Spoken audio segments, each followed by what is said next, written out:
Brothers by Danielle Ackley-McPhail. They told me the dog's name, but don't bother to ask what it is. I ignored them. I'm good at that, retreating deep into the core of my thoughts where they cannot touch me, where I cannot hear such things as names. You see, they taught me well in basic. Names mean something. Names make things personal. Personal is important. I've had enough of names. Life's easier when nothing matters.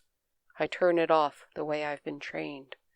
With nothing left to fight or fight for, I retreat to my fallback position.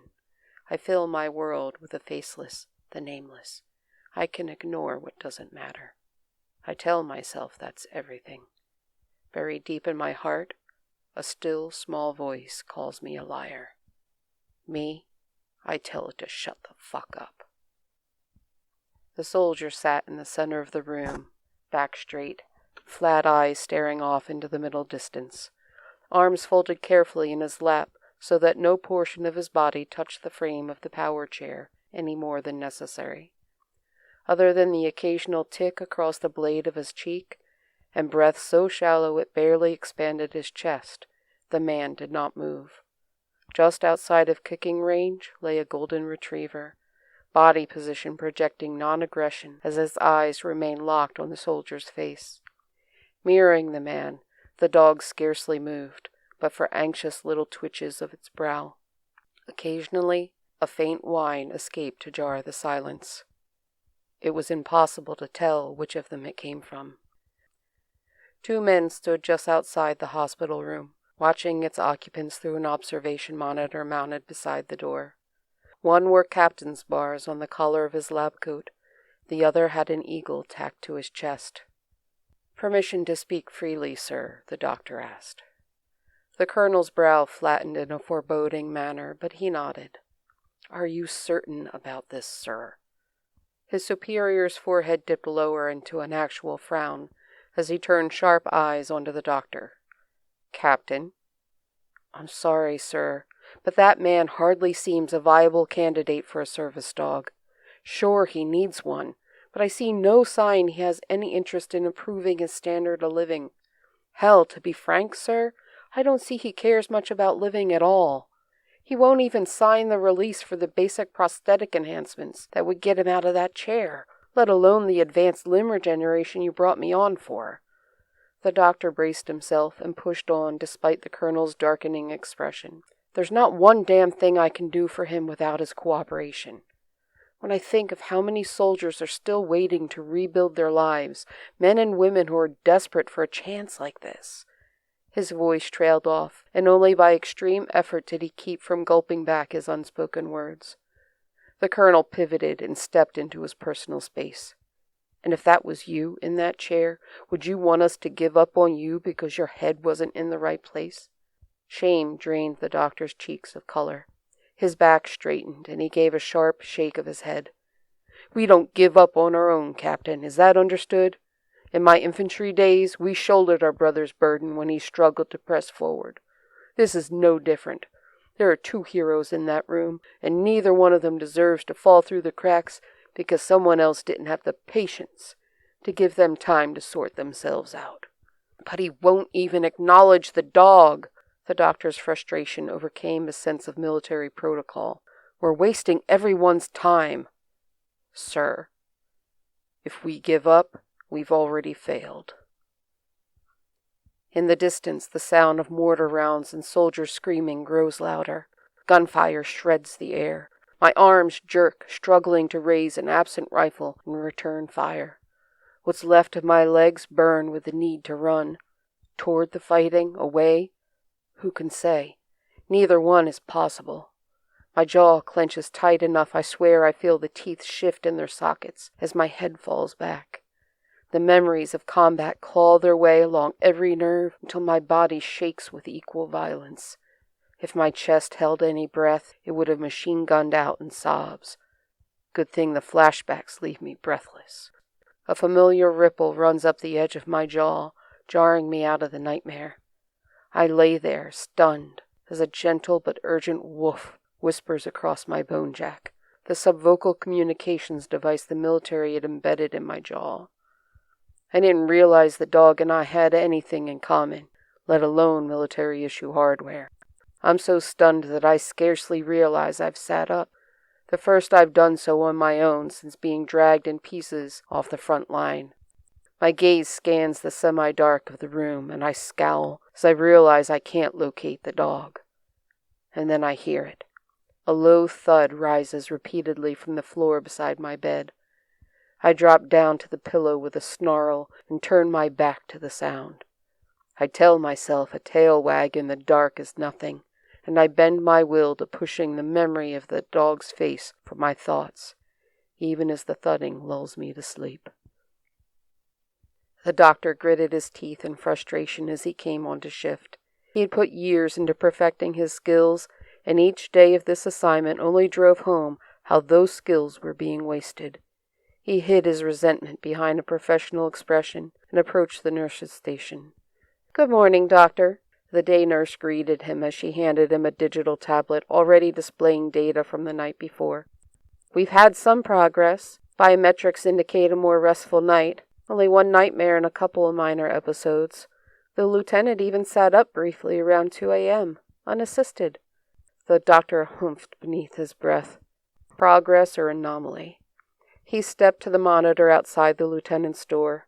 Skepticism twisted his lips as he stared at the familiar tableau of soldier and dog, nearly indistinguishable from each day before, but for a rhythmic twitch of the man's right hand.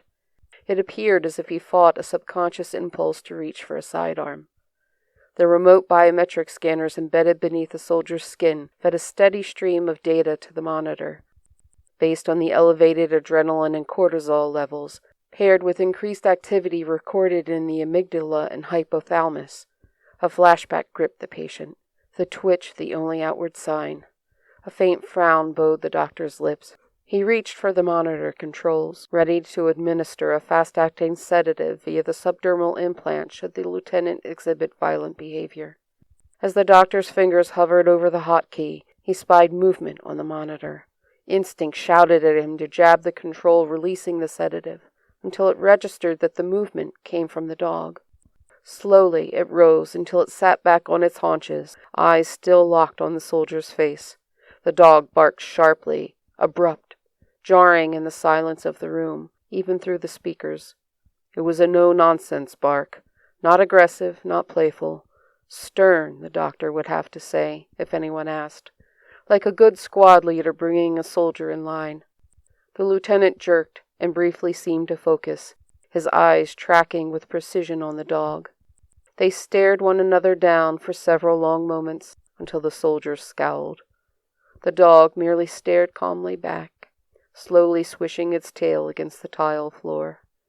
Then the moment ended.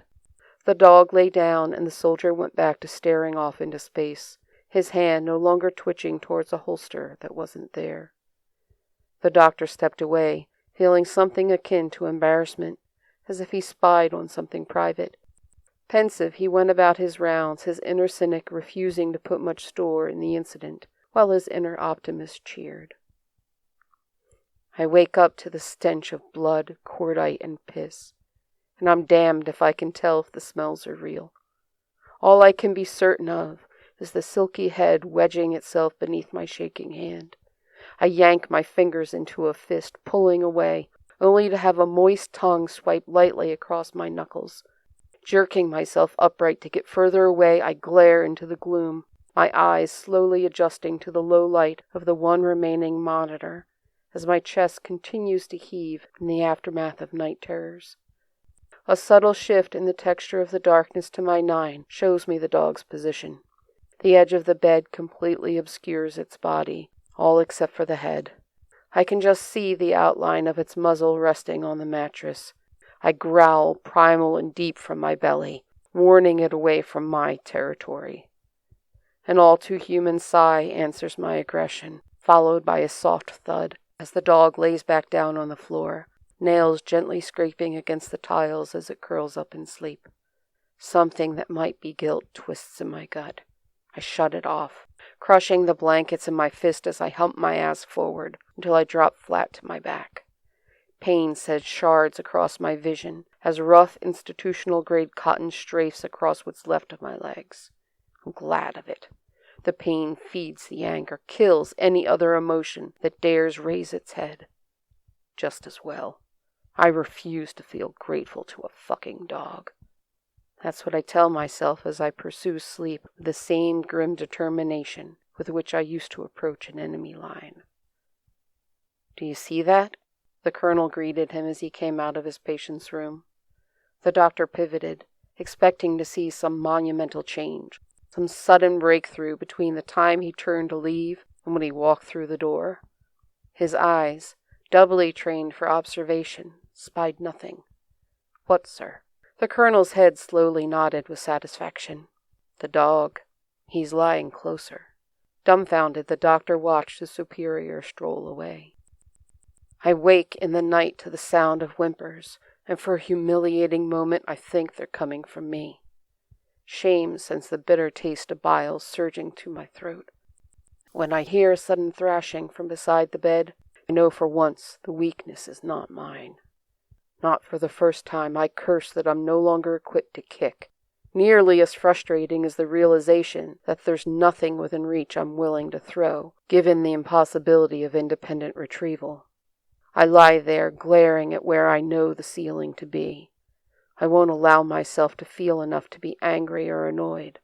But as whines begin to join the thrashing, I carefully rotate onto my belly towards the edge of the bed and smack at the pain-in-the-ass dog.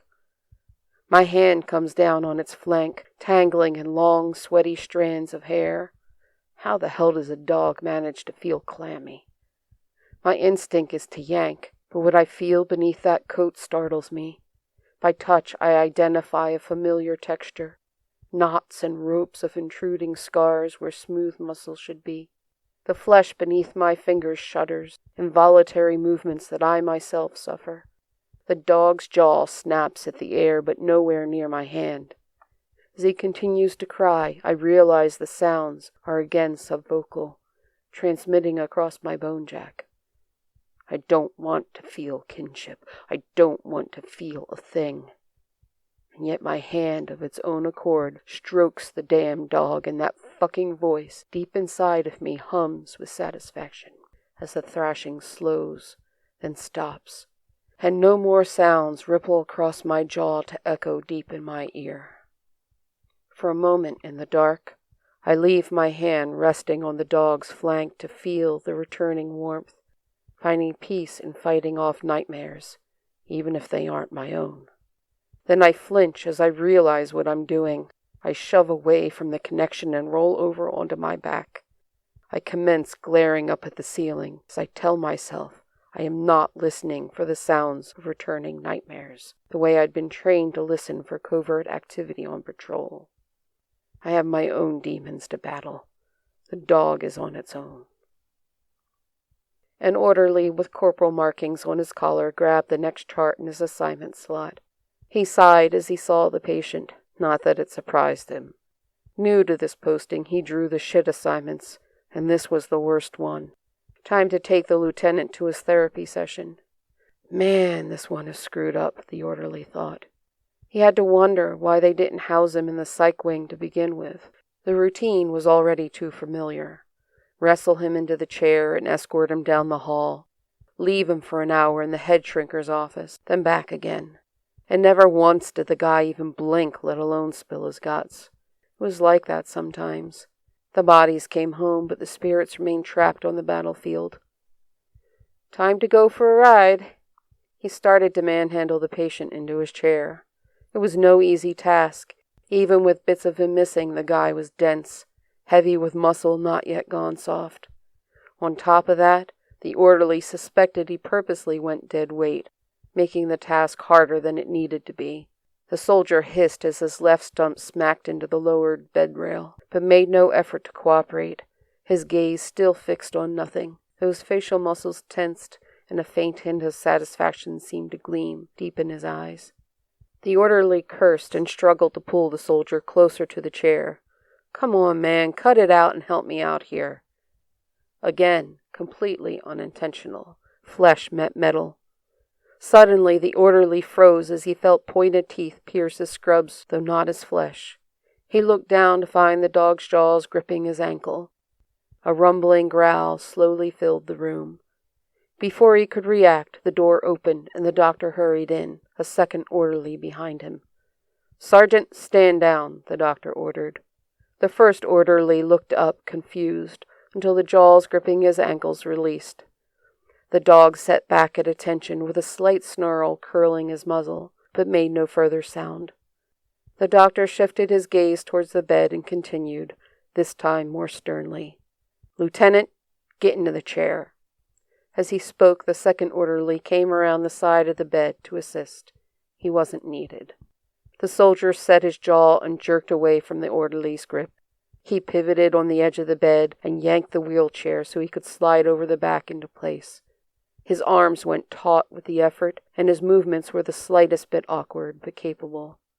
Moments later, they were back on schedule and ready to deploy. They want me to talk. I want them to leave me the fuck alone. What right do they have to know the hell I've been through? A soldier doesn't show weakness. A soldier doesn't hand the enemy a weapon to use against him. I've learned to treat everyone as an enemy. That way it's safer if I'm wrong. Enemy, friend, either way I won't share my demons with them. They wheel me away from my cell down long, featureless beige hallways and into a butter-yellow room I suspect is meant to lull me. Fat chance. I retreat within myself once more as the psych doc starts his usual chatter. Only distantly do I hear the words he says. Again talking of focal points and mantras, then extolling the virtue of meditation, and finally the need to purge the darkness, to expose my memories, even if only to myself. Each time I stare a hole into his forehead until he gives up. He speaks, as he has before, of the benefits of reconstructive surgery and physical therapy. I briefly surface from the depths to slam him with a glare. The bastard doesn't even seem to notice. He grips my shoulder and tells me to have a good day. The psych doc has a death wish, only I'm helpless to deliver. My jaw grinds at the private admission. The orderly is wheeling me out of the door before I can peel back the layers of cold indifference enough to respond. A faint ticking sounds behind me. It takes me a moment to recognize the dog's nails tapping in a regular rhythm on the floor as he shadows us. If I cared more, I'd order them to take the mud away. I tell myself it's not important. That fucking voice calls me a liar. On third shift, sudden darkness engulfed the hospital wing housing long-term care. For a split second, total silence reigned as the usual symphony of monitors and machines and quietly bustling personnel abruptly halted. The briefest instance of chaos gave way to well-trained responses as the staff secured the floor and checked on each patient. At the nurse's station, the charge nurse answered the emergency comm. Security called in for a sit-rep. "Total loss of power," she reported. "Emergency generators are non-responsive. The wing has been secured." "Acknowledged. Engineering is already aware of the malfunction. They're working to restore main power and repair the defective unit. Are any of your patients at risk?" Sudden screams from one of the rooms interrupted the charge nurse before she could respond. I watched them die tonight. Everyone. The ones I rescued, the ones I couldn't get to in time. Soldiers I haven't seen since my first tour of duty. Everyone I know, even the fucking dog. I'm left alone in total darkness. My mind screams at me this is wrong, but it's overwhelmed by the sounds of the dying. Cries go on forever, and my nose shuts down in defense against the sweet, acrid stench of blood and death and spent ordnance.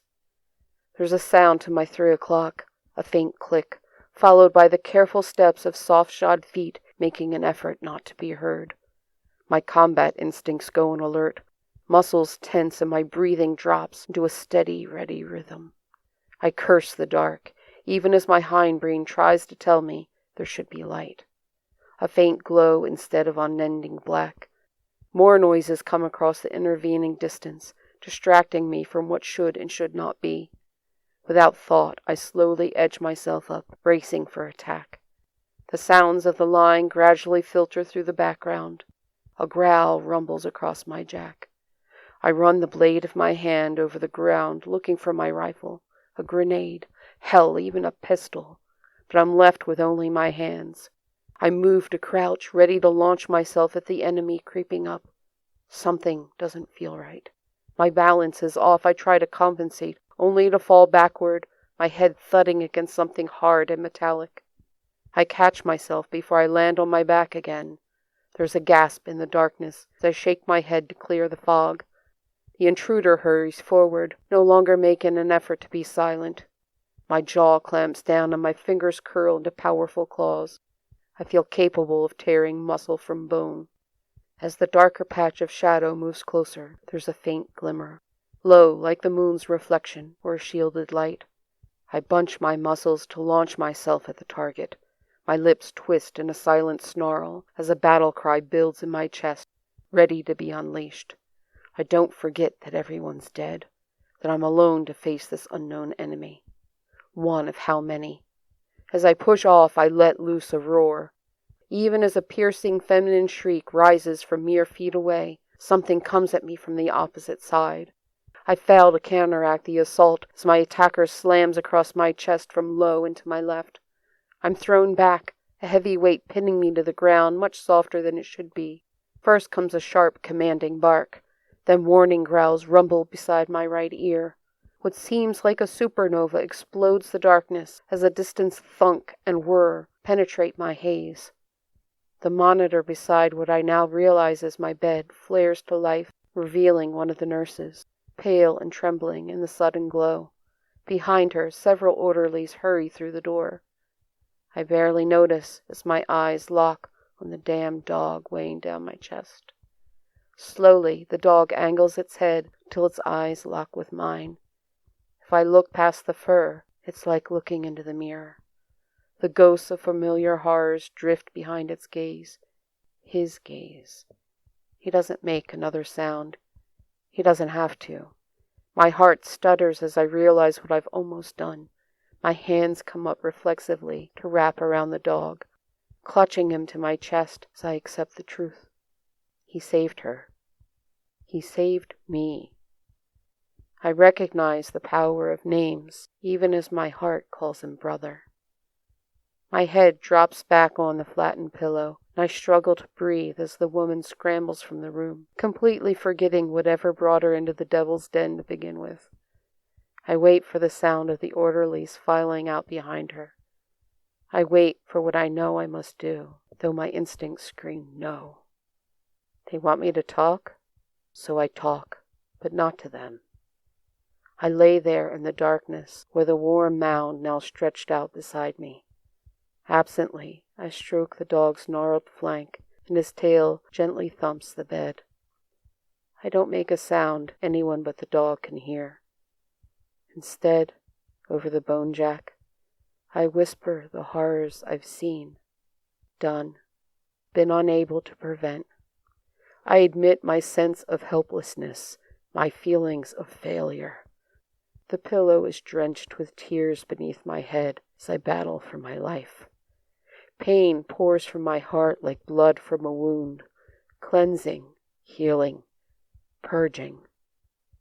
By the time dawn tints the sky, I have survived the first engagement of my ongoing war.